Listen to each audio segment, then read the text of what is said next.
Baiklah, daripada tajuk yang saya telah laksanakan penganjuran satu hari satu saranan sebelum ini yang bertajuk peranan Al-Quran dan As-Sunnah dalam menangani isu riba dari sudut pandang ekonomi.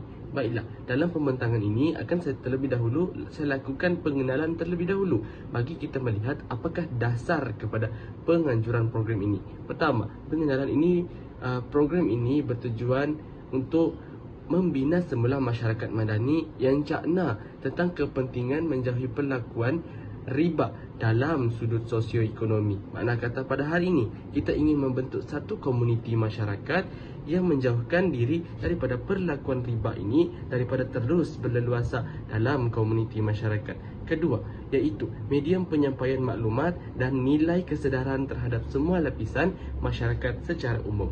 Maknanya kita ingin menjadikan program satu hari satu saranan ini sebagai medium untuk kita membentuk nilai-nilai kesedaran terhadap semua lapisan masyarakat tanpa mengira umur tentang betapa pentingnya kita untuk menjauhi perkara-perkara yang dilarang oleh Allah Subhanahu Wa Taala, terutamanya dalam konteks penganjuran program saya, iaitu menjauhi perlakuan riba. Baiklah, kita lihat apakah yang berlaku sepanjang program dilaksanakan. Alhamdulillah, sepanjang program dilaksanakan semuanya baik-baik sahaja. Saya banyak memerlukan bantuan dan sokongan daripada rakan-rakan dalam melaksanakan, menjayakan program yang telah saya anjurkan, iaitu satu program satu hari satu saranan. Dan Alhamdulillah, berkat daripada bantuan-bantuan mereka, pelaksanaan program berjalan dengan lancar sahaja. Hadirin dan hadirat warga yang dirahmati Allah Subhanahu Wa Taala sekalian. Baiklah, kita lihat secara ringkasnya refleksi dan rumusan terhadap penganjuran program. Baik, secara umumnya program ini dianjurkan bagi kita membentuk satu komuniti dasar Islam yang lebih komprehensif, bagi kita membentuk satu pembangunan negara Islam yang mencapai nilai-nilai karamah insaniah terhadap diri semua lapisan masyarakat secara umumnya. Maknanya kita ingin membentuk satu komuniti masyarakat pada hari ini yang sedar akan kepentingan mengapa kita perlu menjauhkan diri daripada perlakuan riba, kerana dilarang dan diharamkan dalam Al-Quran itu sendiri. Hadirin dan hadirat warga yang dikasihi Allah Subhanahu Wa Taala sekalian.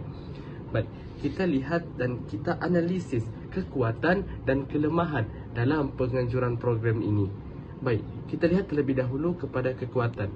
Dari sudut tajuk persembahan saya ini, iaitu menangani isu riba, antara kekuatan yang kita peroleh adalah medium platform media sosial, media massa ini merupakan medium yang paling terbaik untuk kita menyampaikan dakwah-dakwah secara ilmiah terhadap semua masyarakat, di mana melalui platform YouTube ini semua masyarakat boleh mengakses kepada video tersebut untuk melihat apakah yang ingin saya terangkan dalam video tersebut mengenai pengharaman riba dan bagaimanakah Al-Quran dan As-Sunnah itu menangani isu riba ini dalam sudut pandang ekonomi di negara kita, hadirin dan hadirat. Baik, manakala dari segi kelemahan seperti yang saya kata, kelemahan datang daripada diri sendiri, iaitu di mana berlaku sedikit kekangan masa yang memungkinkan kami untuk melakukan persembahan ini agak terburu-buru sedikit, dan juga talian internet yang kurang memberangsangkan pada pada satu masa tersebut. Jadi proses untuk kami mengupload video tersebut agak tergendala beberapa ketika dikarenakan oleh beberapa faktor seperti talian yang kurang baik. Baiklah, kita lihat kepada cadangan pengukuhan akhlak masyarakat berdasarkan penghayatan kepada pengharaman riba dari sektor sosioekonomi. Baiklah, melalui medium ini masyarakat boleh mengambil iktibar tentang apakah perkara-perkara yang boleh berlaku sekiranya kita mengamalkan riba dalam konteks sosioekonomi, dalam konteks komuniti masyarakat itu sendiri. Makna kata pada hari ini, dengan kita mengakses video ini, kita dapat lihat betapa sebenarnya pengharaman riba itu penting dan untuk ditekankan dan memupuk nilai-nilai kesedaran dalam diri masyarakat kita secara umumnya, bagi kita membentuk satu pendapat yang bersifat kolektif, di mana pengharaman riba itu adalah wajib dan menjauhi perkara riba itu adalah satu tuntutan yang dituntut kepada kita hadirin dan hadirat. Makna kata pada hari ini, jadikanlah medium YouTube itu sebagai medium berilmiah untuk kita mendengar dan menghayati apakah yang orang sampaikan kepada kita. Hadis daripada Sufyan bin Abdullah radhiyallahu anhu, Nabi SAW bersabda, katakanlah kepada aku, beriman kepada Allah, kemudian istiqomahlah. Riwayat Muslim. Berdasarkan hadis Nabi ini menjadi kepada keseluruhan dasar pembentangan bagi tajuk saya pada hari ini, di mana untuk kita menjauhi sesuatu perkara yang dilarang oleh Allah Subhanahu Wa Taala itu, istiqamah adalah kunci kepada kejayaan untuk kita meningkatkan keupayaan diri kita meninggalkan perkara-perkara yang dilarang oleh Allah Subhanahu Wa Taala, lantaran kita menegaskan semula amar ma'ruf nahi mungkar dalam kehidupan seharian kita. Maka dengan itu sahaja yang akan dapat saya sampaikan. Bergerak terus kepada tajuk yang seterusnya, silakan.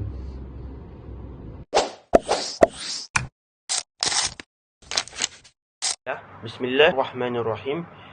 Pembincangan bersama kita hari ini diteruskan lagi dengan program yang seterusnya, iaitu program yang dipelopori oleh saya sendiri, Ali Mirza bin Abdul Hakim. Baiklah, pertama-tama suka untuk memperkenalkan program ini. Program ini dilaksanakan untuk membentuk modal insan madani yang berupaya untuk menghindarkan diri daripada arak dan industri minuman yang memabukkan serta setiap perkara yang sehubungan dengan arak. Kerana saya percaya program ini adalah wahana yang membawa masyarakat madani ke arah kebaikan dan menjauhi perkara yang ditegah. Baiklah, apa yang berlaku sepanjang program ataupun penganjuran ini? Sepanjang program atau penganjuran ini dijalankan, terdapat banyak perkara yang terjadi, sama ada halangan ataupun membantu melancarkan program kita ini. Baiklah, pertama, perkara yang melambatkan pelaksanaan program ini adalah kekangan dari segi capaian internet. Khususnya apabila program dijalankan melalui medium ataupun platform YouTube ataupun media sosial, sambungan internet yang tidak stabil menyukarkan pihak pelaksana untuk menyiarkan kandungan secara lancar. Gangguan capai internet menyebabkan proses membuat naik video serta penyebaran maklumat melalui saluran YouTube tergendala, yang di mana saya sendiri memakan masa 2 hari untuk membuat naik video ini, program kita. Selain itu, proses pencintingan dan pemprosesan video turut mengambil masa yang panjang apabila kelajuan internet tidak memuaskan. Situasi ini mengakibatkan jadual penerbitan dan penyiaran kandungan tertunda daripada perancangan asal. Dalam setengah keadaan, rakaman perlu diulang atau dibuat naik semula bagi memastikan kualiti siaran memenuhi standard yang ditetapkan.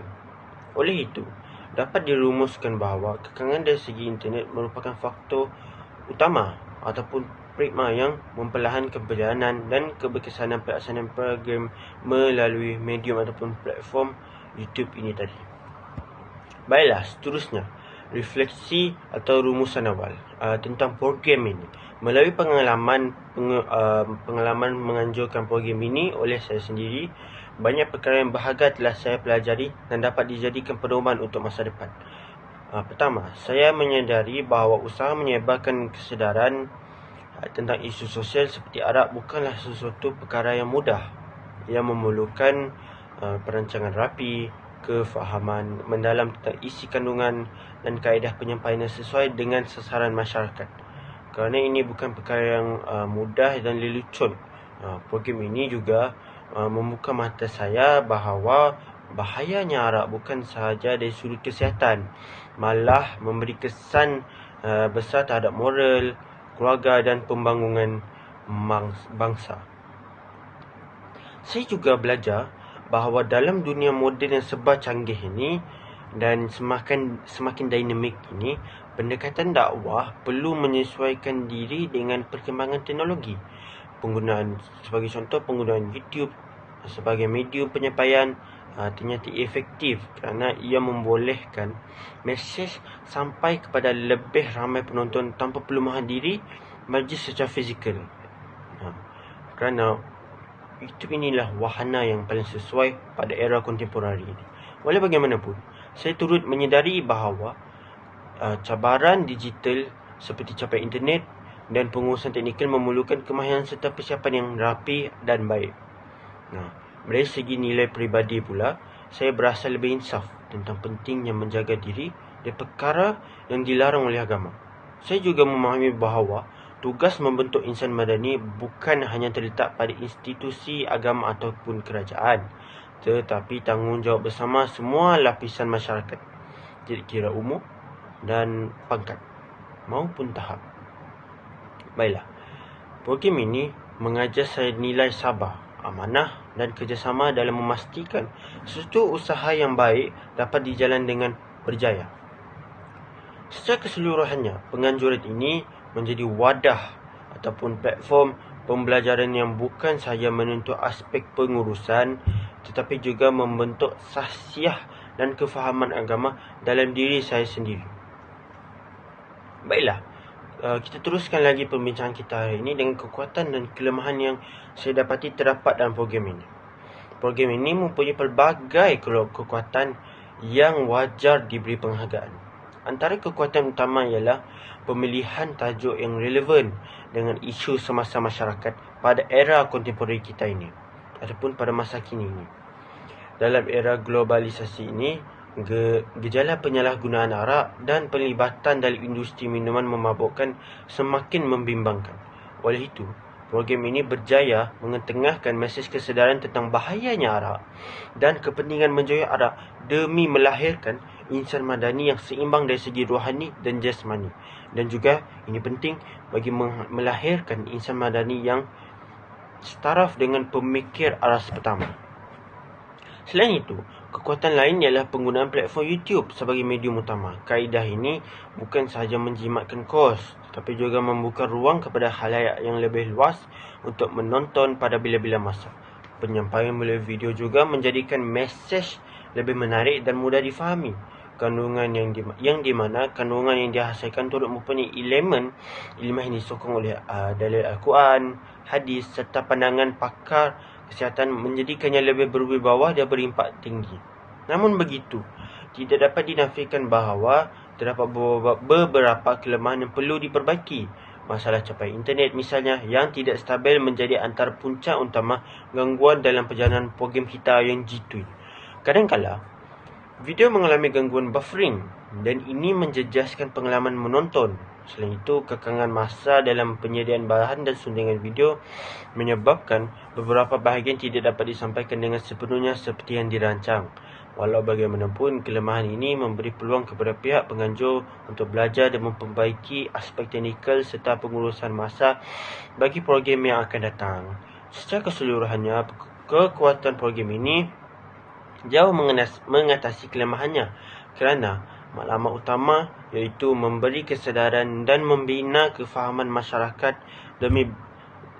tentang bahayanya arak berjaya dicapai dengan baik. Baiklah, kita teruskan lagi dengan cadangan pengukuhan akhlak masyarakat, iaitu dalam usaha menjauhi insan madani daripada terlibat dengan industri arak dan industri minum memabukkan. Pengukuhan akhlak masyarakat amat penting. Langkah pertama yang perlu diambil ialah memperkukuh pendidikan agama dan moral di semua peringkat, sama ada di sekolah, di institusi pendidikan tinggi ataupun dalam komuniti, iaitu masyarakat umum. Misalnya, pendidikan berasaskan nilai Islam perlu ditekankan supaya setiap individu memahami bahawa arak bukan sahaja haram tetapi juga membawa kemudaratan besar terhadap kesihatan, minda dan maruah manusia. Langkah kedua ialah memperkasakan peranan media digital sebagai alat dakwah dan pendidikan. Kerana platform seperti YouTube boleh dijadikan saluran utama atau prikma untuk menyebarkan mesej kesedaran melalui video pendek, ceramah atau dokumentari yang membincangkan kesan negatif arak daripada pelbagai sudut. Pendekatan ini juga lebih sesuai dengan gaya hidup masyarakat moden yang sering menggunakan media sosial sebagai sumber maklumat harian. Dan kita dapat lihat pada hari ini, masyarakat lebih gemar menggunakan media sosial atau melayari media sosial, tidak kira umur. Ketiga, masyarakat perlu digalakkan untuk menolak budaya mempromosikan minuman memabukkan, sama ada secara langsung atau tidak langsung. Kempen kesedaran berterusan, sokongan daripada pihak berkuasa serta undang-undang yang tegas dapat membantu membanteras pengaruh industri arak dalam kalangan masyarakat ini tadi. Akhir sekali, setiap individu perlu membina kekuatan iman dan jati diri sebagai benteng utama daripada terjerumus ke dalam perkara haram. Nilai seperti amanah, tanggungjawab dan kejujuran perlu dipupuk dalam diri setiap insan madani, modal insan madani, agar mereka mampu membuat keputusan yang selaras dengan ajaran agama Islam dan melahirkan modal insan madani yang berkualiti. Selain itu, jika semua pihak memainkan peranan masing-masing daripada keluarga, sekolah hingga masyarakat, maka usaha menjual arak dan industri minuman memabukkan akan menjadi lebih berkesan. Dengan itu, lahirlah masyarakat madani yang sejahtera, bermaruah dan berakhlak mulia terutama. Baiklah, terima kasih.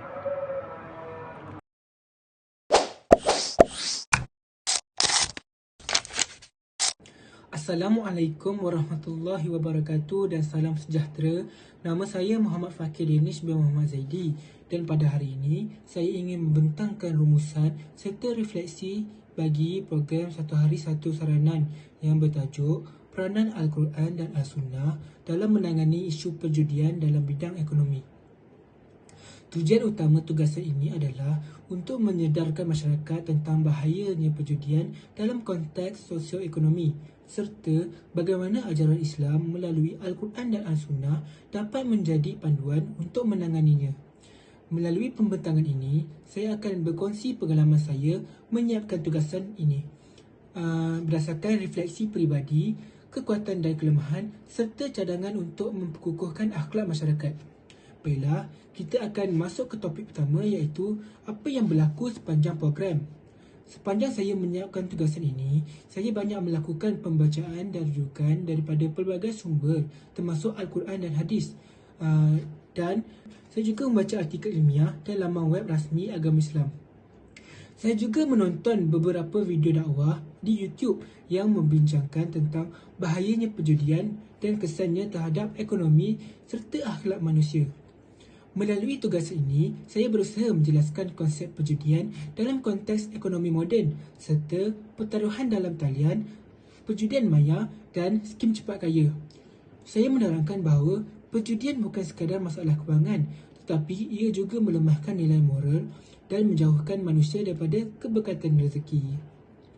Dalam tugasan saya turut menekankan dalil daripada surah Al-Ma'idah ayat 90 hingga 91 di mana Allah Subhanahu Wa Taala menegaskan bahawa judi adalah perbuatan syaitan yang membawa kepada permusuhan dan kebencian sesama manusia. Saya juga menghuraikan beberapa hadis Rasulullah SAW yang melarang keras umat Islam daripada mencari rezeki melalui cara yang haram seperti perjudian. Keseluruhannya, tugasan ini membantu saya memahami dengan lebih mendalam bagaimana Al-Quran dan As-Sunnah menjadi panduan menyeluruh dalam menangani isu-isu ekonomi yang menyeleweng. Baiklah, kita masuk ke topik yang seterusnya iaitu refleksi dan rumusan terhadap tugasan. Dalam tugasan ini, saya menyedari bahawa perjudian bukan sekadar dosa individu tetapi ia memberi kesan besar terhadap struktur ekonomi dan kesejahteraan sosial. Apabila seseorang terlibat dengan perjudian, bukan sahaja wang habis begitu sahaja, malah hubungan antara keluarga juga boleh hancur dan produktiviti ekonomi negara juga turut terjejas. Secara peribadi, saya berasa tugasan ini membuka mata saya tentang pentingnya memahami ajaran Islam dari sudut praktikal. Sebelum ini, saya melihat Al-Quran dan As-Sunnah hanya sebagai panduan ibadah, tetapi sebenarnya ia juga memberi panduan lengkap dalam mengurus ekonomi dengan beretika dan berakhlak. Saya juga belajar bahawa dakwah tidak semestinya dilakukan di masjid sahaja. Melalui platform digital seperti YouTube dan media sosial yang lain, mesej kesedaran tentang isu perjudian dan ekonomi Islam boleh disebarkan dengan lebih luas kepada masyarakat pada masa kini.